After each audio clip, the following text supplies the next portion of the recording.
What's going on, everybody? Nick Holmes here with Contractor. I'm here with Reagan Weiss. What's going on, guys? And we are finally here to open our new office in Brooksville. It was, I don't want to say, it was pretty quick. I think you did a really good job, man. I appreciate it, sir. Yeah, Nick was heavily involved. How did you get started in construction?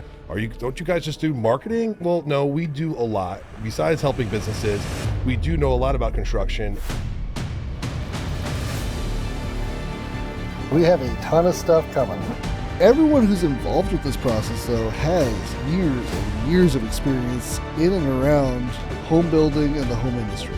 Nick has designed 14,000 plans. That's a lot of designs, folks. Pretty soon, in the state of Florida, you're going to be seeing barndos everywhere. So what's coming next is all of the work that we're doing now. Nick has spent hours doing paperwork so you can be approved for the future to build barndos. When it comes down to business, we know what we're doing, we know what we're talking about. And this is truly the first barndo that you guys are going to watch from start to finish. Stay tuned because you're going to see a lot from us all around the nation from the Contractor. The Contractor!